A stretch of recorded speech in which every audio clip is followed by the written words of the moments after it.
Di sini ya, saya katakan pada kalian bahwasanya kalian harus bisa menggunakan media sosial dengan baik. Saya tidak mengatakan bahwasanya media sosial itu adalah hal-hal yang buruk, tidak. Dengan adanya media sosial di zaman sekarang, kita itu bisa berkarya, kita bisa mendapatkan penghasilan tambahan dari media sosial tersebut. Ya, banyak sekali di luar sana orang-orang yang sudah membuktikan bahwasanya mereka itu bisa menghasilkan uang dari media sosial. Karena apa? Mereka itu pandai mencari peluang. Dan di sini saya mengatakan pada kalian bahwasanya orang kaya itu pandai mencari peluang dan orang miskin itu tidak pandai mencari peluang. Step pertama bagaimana media sosial itu bisa menghancurkanmu adalah dengan cara cyberbullying atau yang disebut yaitu bullying daring. Kita lihat di luar sana marak sekali orang-orang bullying satu sama lain, bukan hanya di dunia nyata tapi di dunia maya itu banyak sekali orang-orang yang melakukan bullying. Sehingga apa? Sehingga bisa menjatuhkan ya orang-orang yang bersangkutan tersebut atau orang-orang yang dibullying tersebut. Mereka yang bersangkutan tersebut atau orang yang dihina tersebut di media sosial, mereka akan cenderung stres, depresi, ya. Bahkan mereka akan terjerumus ke dalam hal-hal yang tidak diinginkan, yaitu bunuh diri. Dan hal tersebut itu sudah banyak sekali di luar sana yang bunuh diri gara-gara media sosial, yang meninggal gara-gara media sosial. Karena apa? Mereka tidak bisa mengendalikan pikiran mereka. Mereka tidak bisa menggunakan sosial media dengan bijak. Ketika Anda dibullying di media sosial, tanggapi aja dengan diam dan lanjutkanlah kreativitas Anda. Jadi saran saya kali ini adalah stop melakukan bullying daring, bukan hanya di bullying di dunia nyata, tapi bullying di dunia maya. Karena ini sangat-sangat mudah sekali kita membullying satu sama lain. Ya walaupun kita nggak kenal orangnya di siapa, ya kita tinggal ketik aja di HP, ya kamu orangnya ini, kamu orang ini, bla bla bla bla. Itu sangat mudah sekali di zaman sekarang ini. Dan inilah yang saya tekankan, stop melakukan bullying, karena ini akan menjatuhkan setiap aspek orang lain luar sana. Stop melakukan bullying di media sosial. Berkomentarlah secara bijak di media sosial. Gunakanlah media sosial dengan hal-hal yang positif. Alright. Oke, step nomor 2 adalah bagaimana media sosial itu bisa menghancurkanmu adalah dengan perbandingan sosial, atau yang saya maksud adalah membandingkan diri kalian dengan orang lain. Di sini saya katakan juga berulang kali di video saya yang sebelumnya bahwasanya stop kalian membandingkan diri kalian dengan kehidupan orang lain. Stop Anda membandingkan masalah hal apapun di kehidupan Anda dengan kehidupan orang lain. Apalagi di zaman modern ini, apalagi di zaman serba digital, serba orang melihat media sosial, kita gampang sekali untuk membandingkan diri kita dengan orang lain. Karena apa? Kita lihat di media sosial banyak orang itu berlomba-lomba untuk memamerkan kehidupan mewah mereka di media sosial. Wah, mereka bisa beli mobil Ferrari, wah, mereka bisa beli rumah 1M, 5M. Dan orang yang melihat itu hidupnya masih biasa-biasa saja. Sehingga apa?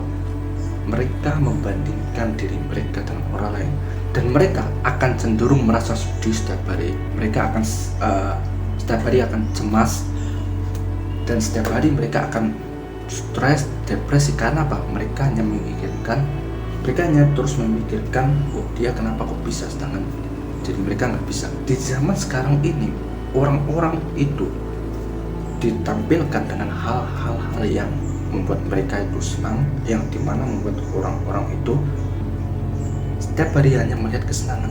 Dan ini yang saya katakan bahwasanya jika kalian ingin sukses di dunia ini, Anda harus melewati yang namanya penderitaan. Dan Anda lihat setiap hari orang-orang hanya menampilkan kesenangan sementara. Nggak banyak orang menampilkan penderitaannya di sosial media. Berhentilah membandingkan diri kalian dengan orang lain.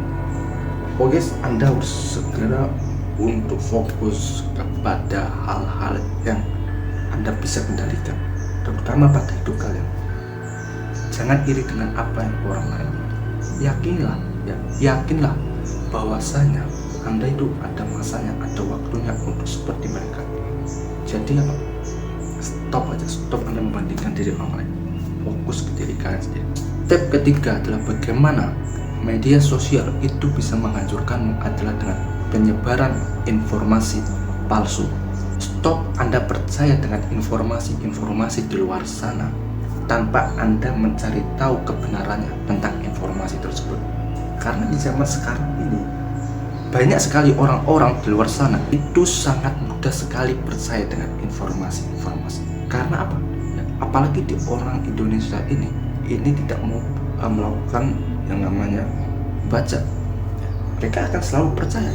Contohnya gini, di daerah itu ada tsunami. Ya padahal di luar sana gak ada tsunami. Anda langsung percaya kan? Anda langsung percaya aja. Tanpa kalian memberitahu, tanpa kalian mencari tahu apakah di luar sana itu, apakah di daerah tersebut itu ada tsunami. Banyak sekali di luar sana orang-orang, individu-individu yang menyebarkan informasi hoax. Sehingga apa? Sehingga hal tersebut itu bisa menghancurkan kedua pihak atau orang-orang yang bersangkutan atau orang-orang yang membaca berita tersebut. Sehingga hal tersebut itu bisa merugikan satu sama lain berita tersebut. Jadi kalau Anda mendapatkan berita baru, mendapatkan informasi baru, alangkah baiknya Anda meneliti berita tersebut, Anda baca dengan seksama, Anda mencari tahu sumbernya, terus Anda mencari tahu apakah berita tersebut itu fakta, apakah hoax. Bagaimana media sosial itu bisa menghancurkanmu adalah dengan kecanduan dan ketergantungan. Saya katakan itu sangat-sangat rawan sekali, apalagi di zaman sekarang ini, generasi milenial ini sangat mudah sekali untuk kecanduan yang namanya media sosial. Dengan hal ini saya katakan adalah Anda harus bisa mengendalikan pikiran kalian agar kalian tidak ketergantungan terhadap media sosial. Jika orang tersebut bangun dari tempat tidur, bukannya mereka langsung bangun membersihkan tempat tidurnya, mereka malah mengecek ponselnya, bermain sosial media, scroll sosial media, dan itu akan menghancurkan orang tersebut. Jadi gunakanlah media sosial dengan bijak. Jangan sampai Anda kecanduan. Batasi waktu Anda untuk bermain media sosial. Yang saya sarankan adalah minimal 20 menit per hari untuk sosial media. Tapi di lain aspek, kalau kalian mempunyai bisnis di media sosial, ya nggak apa-apa. Kalian melakukan media sosial untuk mengatur bisnis Anda di media sosial. Itu lebih jauh penting daripada Anda bermain sosial media setiap hari.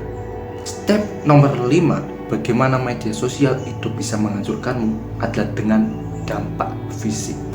Banyakkan orang itu hanya setiap hari rebahan media sosial, scroll, lihat feed, lihat kata-kata, selalu upload ke WhatsApp. Mereka hanya setiap hari scroll, pulang sekolah scroll, pulang kerja scroll, libur kerja, libur sekolah, mereka scroll, tidur. Bukannya mereka melakukan olahraga, bukannya mereka melakukan aktivitas membuat mereka itu fit atau sehat. Mereka cenderung menggunakan media sosial untuk melampiaskan dopamin mereka, untuk melampiaskan kesenangan mereka. Karena apa? Mereka sudah ketergantungan. Inilah yang saya katakan di poin 4. Stop Anda kecanduan dan ketergantungan agar Anda tidak merambat ke dampak fisik Anda, yang dimana ini itu bisa berdampak buruk di kesehatan Anda. Kalau kalian tidak bisa mengendalikan pikiran kalian dalam bermain media sosial tersebut, jadi Anda harus bergerak. Anda harus tinggalkan media sosial, letakkan handphone Anda di lemari, lakukan olahraga. Karena ini sangat rawan sekali terhadap kesehatan Anda. Ini yang menyebabkan orang itu bisa menaik berat badannya, bisa meningkatkan obesitas, karena mereka hanya menghabiskan waktu mereka hanya untuk bermain media sosial setiap hari. Oh ya, jadi itulah 5 hal yang dimana sosial media atau media sosial itu bisa menghancurkan hidup kalian. Jadi ini kembali lagi ke kendali kalian. Apakah kalian ingin hidup Anda maju, apakah kalian ingin hidup Anda mundur ke belakang, itu terserah kalian. Karena di sini itu saya memberikan ilmu yang telah saya pelajari kepada kalian, karena ini adalah misi saya. Oke, jadi bukan salah media sosial yang bisa menghasilkan kalian, tapi pengguna media sosial tersebutlah yang harus kita tekankan, yang harus kita salahkan. Bukan si pencipta media sosial tersebut, bukan, tapi si user, pengguna media sosial. Oke guys, sampai di sini aja pembahasan kali ini. Jadi mohon maaf kalau ada perkataan saya yang kurang enak didengar ya. Mungkin ya saya mohon maaf. Dan di sini saya ingin berkata sedikit pada kalian bahwasanya Anda harus bisa mengubah pola pikir kalian sebelum kalian itu bisa mengubah hidup kalian. Oke. Terima kasih sudah menonton video saya.